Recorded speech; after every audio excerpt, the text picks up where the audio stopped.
الحمد لله الذي هدانا للإسلام وجعلنا خير أمة أخرجت للناس تأمرون بالمعروف وتنحون عن المنكر وتؤمنون بالله.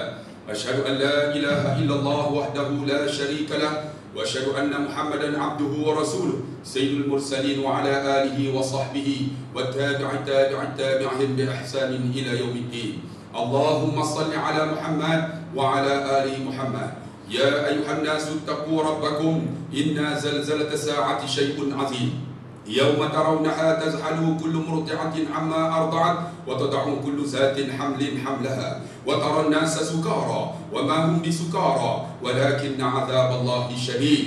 Wahai manusia, bertakwalah kamu kepada Allah, kerana goncangan hari kiamat itu sangatlah dahsyat. Kamu akan melihat ibu-ibu yang menyusukan anaknya, dia lupa anak dia susu. Ibu-ibu yang mengandungkan anaknya gugur, dia lupa kandungannya gugur. Manusia pada ketika itu dalam keadaan mabuk, sebenarnya mereka bukan mabuk, tetapi azab Allah lah yang sangat dahsyat. Tuan-tuan sidang jemaat yang dikasihi dan dirahmati Allah, marilah kita bertakwa kepada Allah dan janganlah kita mati kecuali sebagai seorang Islam. InsyaAllah tuan-tuan, khutbah saya sampai khutbah kedua 45 minit. Saya nak tuan-tuan tolong beri perhatian di atas khutbah ini, kerana mendengar itu wajib bagi tuan-tuan.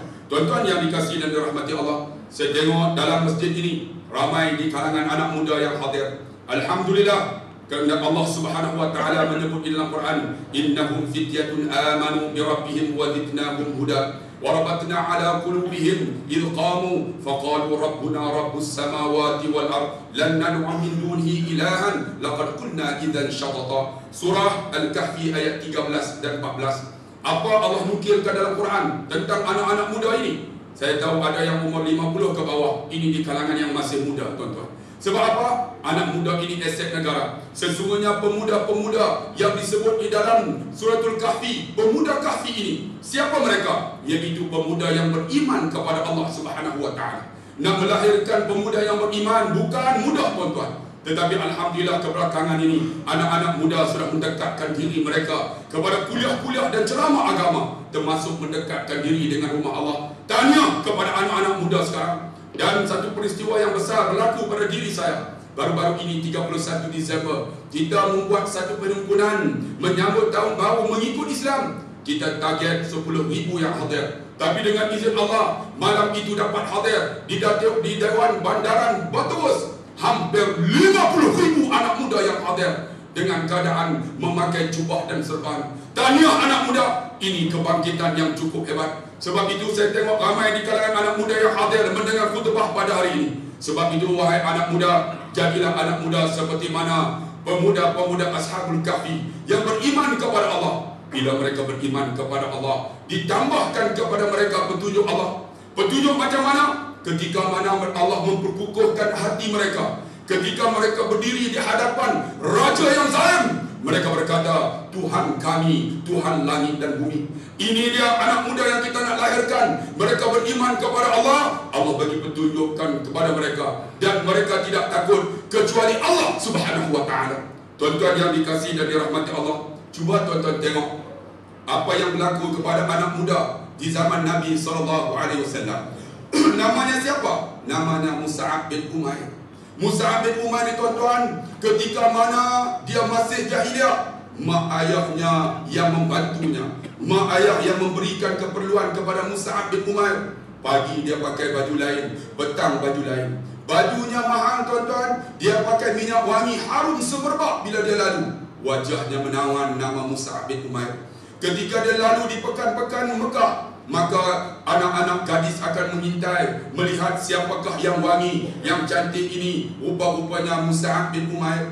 Ketika Mus'ab bin Umair mendapat hidayah daripada Allah, memeluk Islam, mak dan ayahnya menarik balik segala keperluan yang diberikan kepada Mus'ab. Mus'ab tak kisah, nak ambil balik, ambil, tetapi bagiku keimanan kepada Allah. Ini anak muda yang gitu, yang sebenarnya kita nak lahirkan di Malaysia ini. Bukan anak muda yang hanya bergantung dengan BRIN dan sebagainya, tetapi anak muda yang beriman kepada Allah Subhanahu wa taala, meletakkan Allah dan segala-galanya. Tuan-tuan, ketika mana ditarik segala bantuan tuan-tuan, Tetapi Mus'ab tetap dengan Nabi SAW. Anak muda yang berani, anak muda yang cerdik, anak muda yang cantik, anak muda yang segak, anak muda yang tampan. Lalu Nabi sebelum berhijrah, Nabi menghantar Mus'ab bin Umair untuk mengajar puak-puak Ansar di Madinah. Hebatnya Mus'ab, dialah yang pertama tuan-tuan pergi mengajar puak-puak Ansar. Ini anak muda yang berilmu. Kita nak lahir anak muda macam ini. Anak muda bukan saja berilmu, bukan saja tampan handsome, bukan saja berani, tetapi mereka juga meletakkan Allah dan Rasul segala-galanya. Bila sampai di Madinah, dia mengajar puak-puak Ansar dengan agama Allah. Dengan izin Allah, ketika Nabi berhijrah tuan-tuan, berlakunya peperangan Uhud. Mus'ab berjuang bersungguh-sungguh mempertahankan Islam. Wahai anak muda, ini yang kita nak, letakkan Islam segala-galanya. Apabila dia berjuang menegakkan agama Allah di peperangan Uhud, tuan-tuan, dia gugur sebagai syuhada. Ketika dia gugur sebagai syuhada, para sahabat mencari-cari jenazah untuk dikebumikan. Mereka jumpa satu jenazah, mereka tutup, kemudian mereka tanam. Tak perlu dimandi, tak perlu tuan-tuan untuk dikapankan, tapi cukuplah untuk ditutup jenazah tersebut. Sampai satu jenazah tuan-tuan, jenazah ini dipotong akan dagingnya, nampak hancur tuan-tuan. Mereka ambil cari kain, tak ada tuan-tuan. Bila cari tak ada seorang sahabat kata hanya ada satu kain selimut. Mereka ambil jenazah ini, angkat, mereka tutup dengan kain terselimut tersebut. Bila tutup akan kepalanya, terbuka akan kakinya. Bila tutup akan kakinya, terbuka akan kepalanya.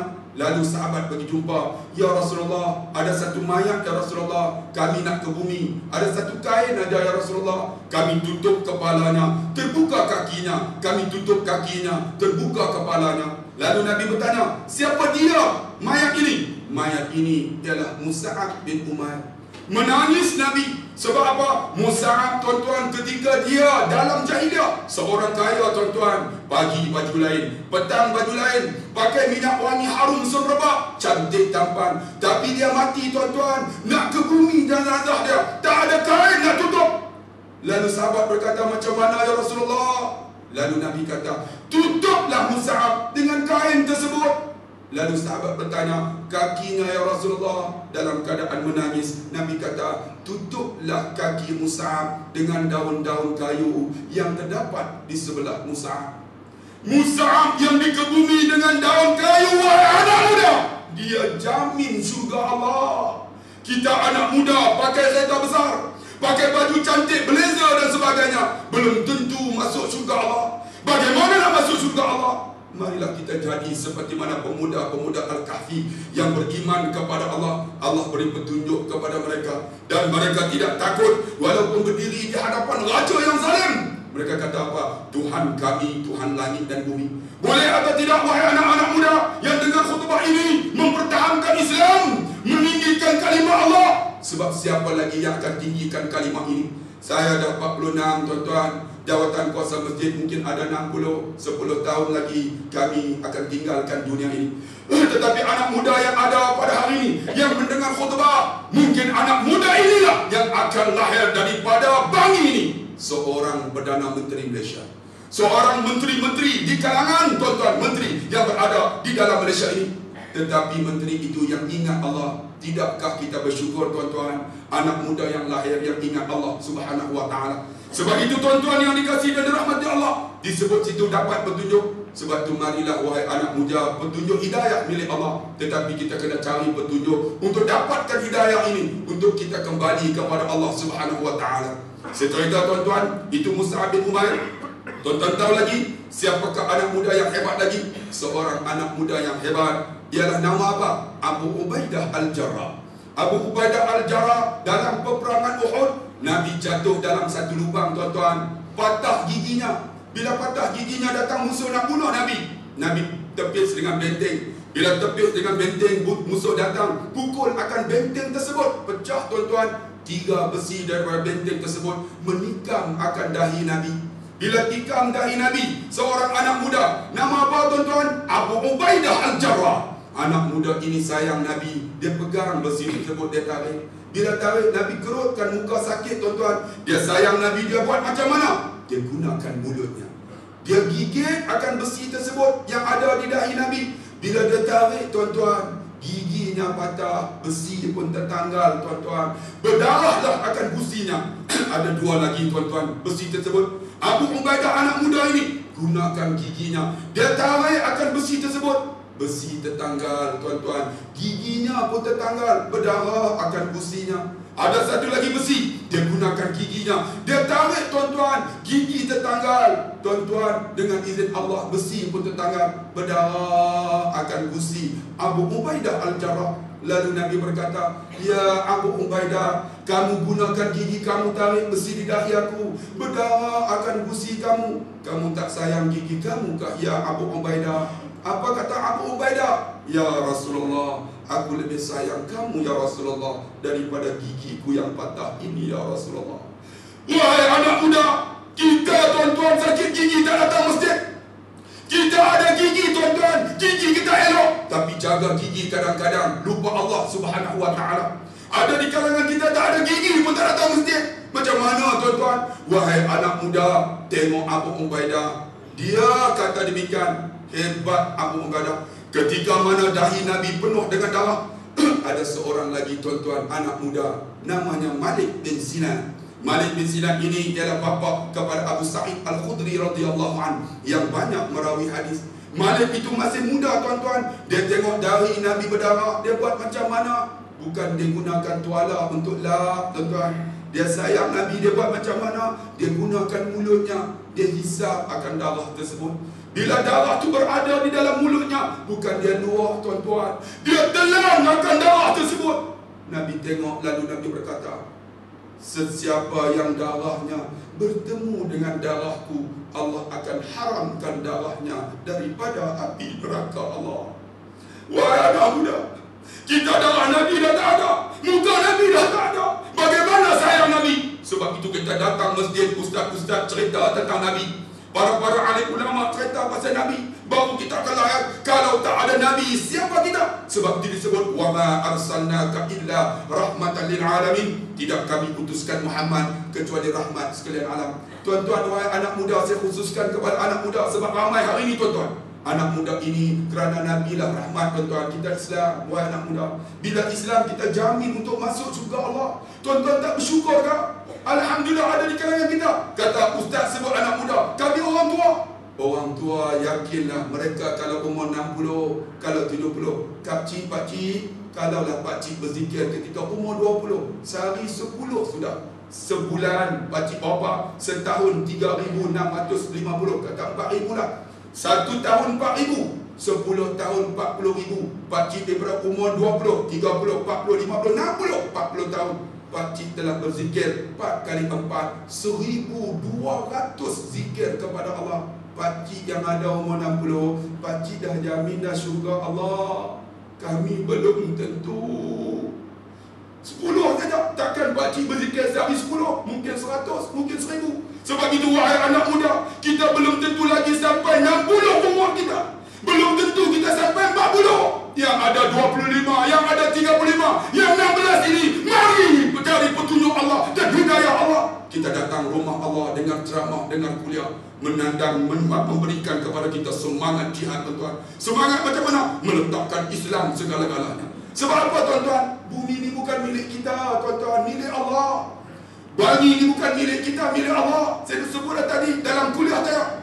Maka bila milik Allah, pertahankan Allah Subhanahu wa ta'ala tuan-tuan. Pertahan macam mana? Pertahankan akan agama Allah yang ditulis oleh para sahabat di dalam Al-Quran, yang diturunkan kepada Nabi Muhammad SAW. Sebab itu saya nak lahirkan anak muda yang yakin dengan Allah. Yakin macam mana?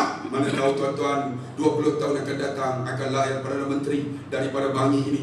Perdana Menteri yang ingat Allah Subhanahu wa ta'ala. Seperti mana tuan-tuan? Seperti mana tengok di Brunei, seorang sultan yang takut kepada Allah, dia bagi ucapan, beta dengan kuasa yang ada pada beta mengisytiharkan pada bulan April nanti Brunei akan melaksanakan hukum Allah yang terkandung di dalam Al-Quran. Tengok, dia yakin tuan-tuan dengan hukum Allah dalam Al-Quran.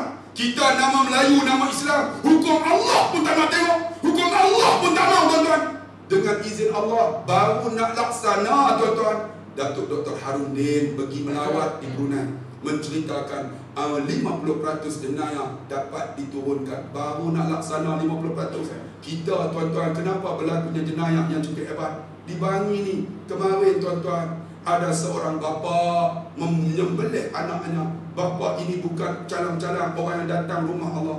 Tetapi kenapa? Sistem tarbiyah kita tak kesan tuan-tuan. Sistem didikan kita yang problem, melahirkan bapa-bapa yang tension tuan-tuan. Sebab apa tuan-tuan? Dengan ekonomi kita yang cukup teruk sekarang, membebankan rakyat. Bukan membeban, memang ringan semua tuan-tuan. Pergi supermarket boleh beli 3 barang dah dengan RM50. Memang ringan tak tuan-tuan, cukup tak berat. Sebab tu saya nak bagi tahu, baru nak laksana 50% jenayah dapat diturunkan dengan izin Allah. Baldatun tayyibatun wa rabbul ghafur. Melalui cari gali minyak kerajaan Brunei, mereka menjumpai lagi 6 telaga minyak yang boleh digunakan lagi untuk 600 tahun akan datang. Ini janji Allah. Orang yang yakin dengan Allah, takkan Allah tak bantu tuan-tuan. Kita Allah jadi tuan-tuan. Allah yang ciptakan kita. Takkan kita mati tak kembali kepada Allah. Kita akan bertemu dengan Allah. Wahai anak muda, yakin, pegang tuan-tuan dengan janji Nabi dan apa yang termaktub dalam Quran. Yakin sungguh-sungguh kita akan kembali kepada Allah. Dan ingat, Islam ini akan pernah ala innarhal islami dairah. Ketahuilah paksi kisaran Islam ini sentiasa berpusing. Hendaklah kamu berada di atas paksi kisaran Islam. Ala innal Quran wal sultan sayaftariqani faduru ma'al Quran. Kamu akan tengok di akhir zaman Quran dan pemerintah akan bertelingkah. Maka kamu kena pegang dengan Quran. Kamu akan tengok akan lahir pemimpin-pemimpin. Kamu taat kepada mereka, mereka menyesatkan kamu. Kamu lawan mereka, mereka bunuh kamu. Lalu sahabat bertanya, nak buat macam mana ya Rasulullah? Kanaf'alu lil hawariyin. Kamu jadilah seperti mana penolong-penolong Nabi Isa alaihissalam. Nushiru bil manashir. Ada di kalangan penolong Nabi Isa yang digergaji kepala mereka. Wahai anak muda, adakah kita digergaji kepala kita? Gaji kita pun tak kena potong. Itu pun takut tuan-tuan. Digergaji kepala mereka. Wa hummilu alal qasam. Disalib di tiang-tiang salib. Wahai anak muda, kita pegang Islam. Adakah kita disalib?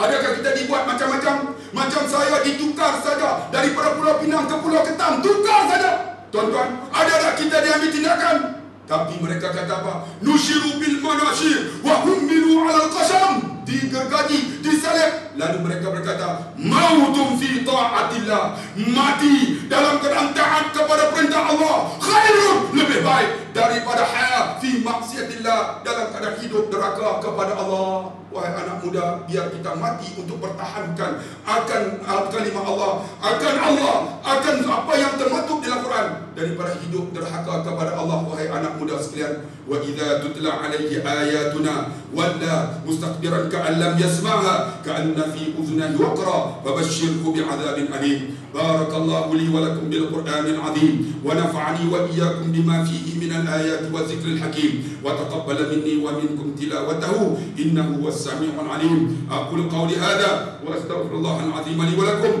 wa li sa'il muslimin wal muslimat fastaghfiruhu innahu huwal ghafurur rahim. Alhamdulillahilladzi arsala rasulahu bil huda wa dinil haqq liyuzhirahu 'ala ad-din kullihi wa kafa billahi shahida. Asyhadu an la ilaha illallah wa asyhadu anna Muhammadan 'abduhu wa rasuluhu sayyidul mursalin wa 'ala alihi wa sahbihi ajma'in. Allahumma shalli 'ala Muhammad wa 'ala ali Muhammad. Ya ayyuhan nasu inna khalaqnakum min dzakarin wa unsa wa ja'alnakum shu'uban wa qabaila lita'arafu inna akramakum 'indallahi atqakum. Wahai manusia, kami jadikan kamu lelaki dan perempuan, bersuku-suku, berbangsa-bangsa, supaya kamu lita'arafu, iaitu mengenal di antara satu sama lain. Yang paling mulia di kalangan kamu, iaitu yang bertakwa kepada Allah Subhanahu wa ta'ala. Marilah insyaAllah kita bertakwa kepada Allah Subhanahu wa ta'ala. Dan janganlah kita mati tuan-tuan kecuali sebagai seorang Islam. Tuan-tuan, marilah juga kita berselawat kepada Nabi Muhammad. Allahumma salli ala Muhammad wa ala ali Muhammad. Kerana Nabi Muhammad, kalau tak ada Nabi, siapa kita? Sebab itu tuan-tuan, sayangnya kita kepada Nabi berbeza dengan para sahabat. Kita sayang Nabi tuan-tuan hanya pada tarikh-tarikh tertentu. Tuan-tuan kena ingat, kita berada dalam bulan Rabiul Awal, kita pun semua anak muda ke yang dewasa berarak beramai-ramai untuk berselawat kepada Nabi. Sebenarnya tuan-tuan, cara begitu walaupun kita dianjurkan di Malaysia, tetapi sayang Nabi bukan pada tarikh masa tertentu. Nabi SAW tuan-tuan disayang oleh para sahabat setiap masa dan setiap waktu. Tuan-tuan kena ingat, bila kita sambut hari kelahiran Nabi 12 Rabiul Awal, sebenarnya 12 Rabiul Awal ialah tuan-tuan hari kematian Nabi SAW. Saya akan ceritakan hari kematian ini yang disebut dalam Riyadhus Salihin supaya tuan-tuan kenang balik bagaimana Nabi menghembus nafas terakhir 12 Rabiul Awal. Banyak orang tak cerita tuan-tuan, kita sambut kelahiran Nabi selawat seronok, tapi Nabi juga menghembus nafas terakhir 12 Rabiul Awal. Tuan-tuan tahu ketika pagi Isnin 12 Rabiul Awal, ketika Bilal melaungkan azan, Nabi SAW dah bangun. Nabi bagi tahu kepada Fatimah anaknya, wahai Fatimah, hari ini aku tak mampu lagi untuk bersembahyang berjamaah bersama para sahabat. Kamu bagi tahulah kepada Bilal, lantik salah seorang untuk jadi imam. Rupanya tuan-tuan, rumah Nabi dekat aja, 50 meter aja.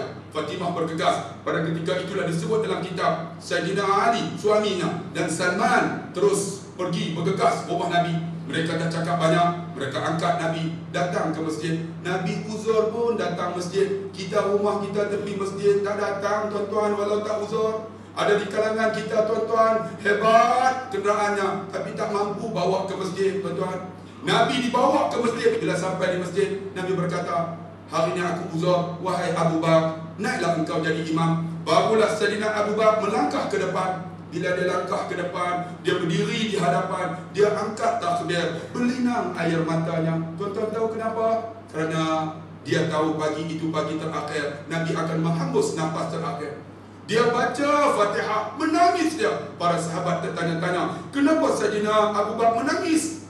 Dia baca surah menangis. Habis sembahyang dia bagi salam. Sahabat bertanya, wahai Abu Bakar, kenapa engkau menangis? Abu Bakar berkata, kamu tak tahu pagi ini pagi terakhir, Nabi akan menghembus nafas terakhir tinggalkan kita tuan-tuan. Dia angkat Nabi balik ke rumah. Ringkas cerita tuan-tuan, sampai di rumah Nabi berkata kepada Fatimah, wahai Fatimah, hari ini aku tak nak terima tetamu, aku uzur. Kalau sesiapa datang nak berjumpa dengan aku, katakan aku uzur. Selang beberapa ketika, rumah Nabi diketuk orang. Fatimah bergegas buka pintu nak bagi tahu, kata Nabi uzur. Bila dia buka pintu tuan-tuan, dia tengok depan rumahnya ada seorang lelaki memakai pakaian putih. Bila dia tengok wajah lelaki ini, seram sejuk dia. Lalu dia masuk pintu, dia pergi jumpa kepada Nabi. Ya Rasulullah. Nabi walaupun bapaknya, dia sebut ya Rasulullah tuan-tuan. Kita ni tuan-tuan tak pernah jumpa Nabi, kadang-kadang selawat pun tidak. Dia kata ya Rasulullah, di luar sana ada seorang lelaki ya Rasulullah. Bila aku tengok wajahnya, seram sejuk aku. Dia memakai pakaian putih. Lalu Nabi kata, benarkan dia masuk. Dialah yang memutuskan nikmat dan kelezatan dunia ini. Dialah malaikat Israel tuan-tuan. Israel menyerupai seorang lelaki memakai pakaian putih, duduk di sebelah kiri Nabi. Lalu Nabi berkata, ya Israel, apakah telah sampai akan ajalku? Lalu Israel berkata, dalam kitab kata, ya Rasulullah, hari ini pagi yang terakhir untuk kamu ya Rasulullah. Tak ada lagi ya Rasulullah. Cuba bayang kalau pagi ini pagi terakhir, Jumaat ini Jumaat yang terakhir untuk kita bang. Cuba bayang tengok. Lalu Nabi berkata, ya Israel, mana Jibril alaihissalam yang sentiasa bersama aku di saat susah dan senang? Mana Jibril? Jibril yang menyerupai seorang lelaki daripada langit ketujuh turun duduk di sebelah kanan Nabi. Aku di sini ya Rasulullah. Lalu Nabi berkata, ya Jibril, kenapa engkau tidak bersama denganku di saat kematianku? Apa kata Jibril? Ya Rasulullah, aku tak mampu nak tengok saat kematian kamu ya Rasulullah. Lalu Nabi kata, apakah mati ini sakit bagi aku kekasih Allah? Lalu kata Jibril, walaupun engkau kekasih Allah, mati ini sakit ya Rasulullah. Saya nak tanyalah tuan-tuan, wahai anak muda, wahai pakcik, abang, kita kekasih Allah kan? Kita Habibullah kan? Kita makhluk biasa yang melakukan dosa dan maksiat. Bagaimana saat kematian kita ya tuan-tuan? Lalu Nabi kata, kalau demikian wahai Jibril, apa aku perolehi bila aku meninggal? Disebut engkau yang pertama masuk surga. Engkau masuk surga tanpa hisab. Disebut engkau dinanti oleh para malaikat sampai ke Sidratul Muntaha untuk bertemu dengan Tuhanmu. Nabi pun tenang. Nabi tanya lagi, wahai Jibril, apa umatku akan perolehi bila mereka meninggal? Cuba tengok. Nabi nak mati pun ingat kita. Kita di dalam khutbah ni sepatutnya banyak selawat kepada Nabi. Tu pun ada yang tidur lagi tuan-tuan. Mana sayang Nabi tuan-tuan? Bila sebut macam tu, lalu umatmu yang pertama masuk syurga, ada masuk syurga tanpa hisab, kamu yang bagi syafaat. Lalu Nabi kata, kalau demikian wahai Jibril, wahai Israel, ambillah nyawaku. Dalam kitab kata nyawa Nabi ditarik. Tuan-tuan tahu melalui mana? Ditarik nyawa Nabi daripada hujung kakinya. Bila ditarik tuan-tuan dengan lemah lembut, Nabi kekasih Allah, bang, bukan macam kita, banyak dosa yang kita buat. Doa kita pun banyak yang tak makbul. Sebab makan benda haram, pakai benda haram, berjalan benda haram, semua haram. Sebab tu doa Tuhan tak terima tuan-tuan. Sebab banyak dosa. Lalu ditarik nyawa Nabi dengan lemah lembut sampai ke lututnya. Dalam kitab kata Nabi kuatkan suara, Allah, innal mauta li sakarat. Sesungguhnya mati ini ada sakaratul maut.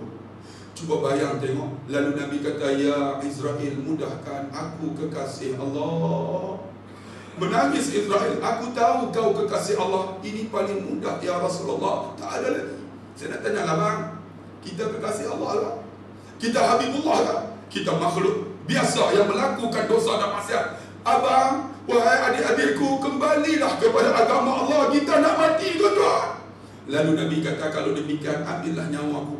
Ditarik nyawa Nabi daripada lututnya sampai ke pusatnya. Nabi kuatkan suara, Allah, innal mauta li sakarat. Nabi celup tangannya dalam air, Nabi letakkan ke dadanya tuan-tuan. Dibantu oleh Sayyidatina Aisyah meletakkan air di dada Nabi dan muka Nabi. Peritnya tuan-tuan ketika Nabi menghadapi saat kematian. Lalu Nabi berkata, ya Israel, mudahkan aku kekasih Allah. Tuan-tuan, cuba tengok. Di Jumaat ini, tuan-tuan ini kekasih Allah kan? Saya pun tak ada kekasih Allah tuan-tuan. Dengan dosa dan maksiat yang saya buat. Bagaimana saat kematian saya ya tuan-tuan yang baca khutbah ni? Cuba bayang tengok kita dengan dosa dan maksiat. Lalu Nabi kata, kalau demikian ambillah nyawaku. Ditarik nyawa Nabi sampai saja ke halqumnya. Inilah yang disebut dalam Al-Quran, kalla, ketahuilah, iza balaghatit taraqi, ketika nyawa sampai halqum, waqilaman, katakan kepada orang yang nak mati, Rab, siapa boleh tolong kamu? Wa dhanna annahul firaq, siapa pun tak boleh tolong tuan-tuan. Lalu Nabi sampai nyawa dekat halqum, sampai ke lidahnya. Ini mutawatir tuan-tuan. Nabi sebut salat, salat, salat 3 kali. Sembahyang kamu jaga. Yang ummati itu tuan-tuan, Nabi sebut ketika Nabi sakit, Nabi selalu ulang ummati, ummati, ummati tuan-tuan. Tetapi dalam matinya Nabi sebut salat, salat, salat. Lalu rohnya keluar melalui ubun-ubunnya. Itulah Nabi kekasih Allah. Tetapi sebelum Nabi tuan-tuan menyebut salat, Nabi sebut lagi dekat Jibril, ya Jibril, kalaulah aku mati dalam keadaan kekasih Allah, cukup memberikan, wahai Israel, kau letaklah sakit mati umatku kepadaku. Apa kata Israel? Umatmu bergantung dengan amalannya, kamu tak boleh tolong ya Rasulullah. Abang, hebat sangat amalan kita adik. Pakcik, hebat sangat gak amalan kita. Yang kita ego sombongnya hidup dunia ni, akulah segala-galanya. Mereka tak ingat akan malaikat yang menanti mereka untuk dicabut nyawa. Yang malaikat mencatat akan apa yang mereka buat di kiri dan kanan tuan-tuan rakib atib. Sebab itu bila kata ustaz, ustaz ada rakib atib, tuan-tuan ada rakib atib, ahli politik ada rakib atib, ahli politik juga. Kullukum ra'in wa kullukum mas'ul an ra'iyati. Mereka akan ditanya juga oleh Allah di hadapan Allah Subhanahu wa taala. Sebab itu kita kena renung tuan-tuan. Ditarik nyawa Nabi keluar dari ubun-ubunnya, akhirnya tersebarlah haruman kasturi yang tak dapat dicium oleh manusia dan jin. Itulah Nabi kekasih Allah. 12 Rabiul Awal, hari Isnin yang kita sambut hari kelahiran Nabi. Itulah hari kematian Nabi. Renung bang, sayang tak Nabi? Pakcik sayang Nabi tak? Nabi dah tak ada tuan-tuan. Tapi Nabi tinggalkan kepada kita Quran dan sunnahnya. Sebab itu ingat, Nabi kata, aku sangat merindui untuk bertemu dengan satu kaum. Lalu sahabat berkata, kami kah ya Rasulullah? Bukan kamu, dia kata. Lalu sahabat kata siapa? Yaitu umat akhir zaman. Mereka tak pernah tengok wajahku, mereka tidak pernah dengar bicaraku, mereka tidak pernah melihat akan perwatakanku, tetapi mereka sangat cinta dan sayang kepadaku, dan akulah yang melindungi mereka. Kita lah tuan-tuan, sayang Nabi tak? Kalau sayang, marilah sama-sama kita selawat kepada Nabi junjungan besar Rasulullah SAW. Allahumma salli ala Muhammad wa ala ali Muhammad kama sallaita ala Ibrahim wa ala ali Ibrahim, wa barik ala Muhammad wa ala ali Muhammad kama barakta ala Ibrahim wa ala ali Ibrahim fil alamin innaka Hamidul Majid.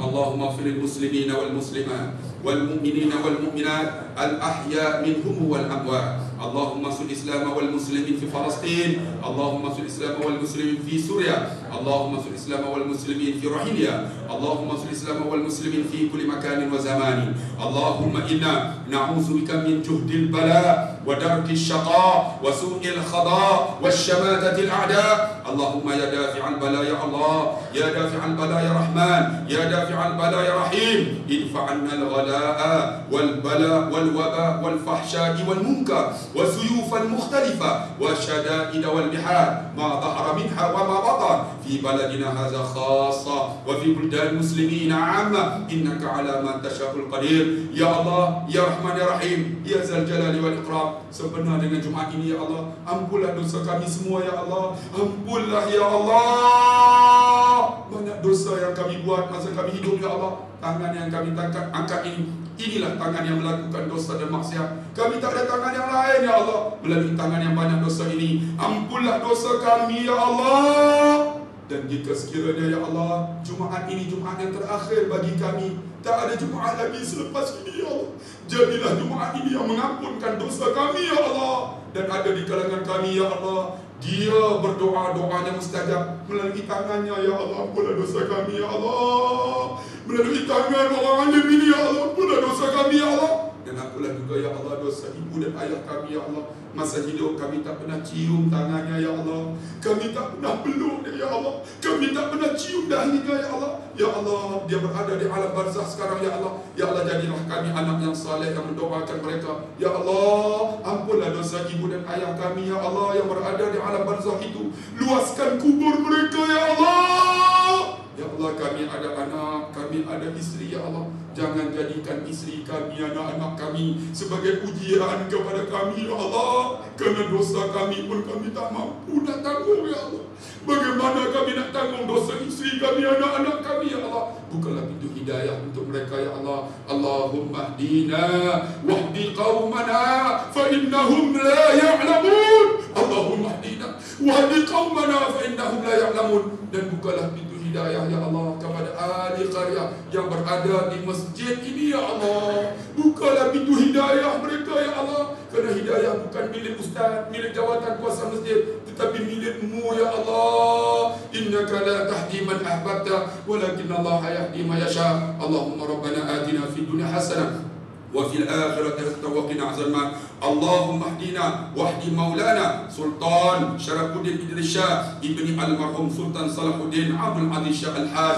اللهم ربنا آتنا في الدنيا حسنة وفي الآخرة حسنة وقنا عذاب النار.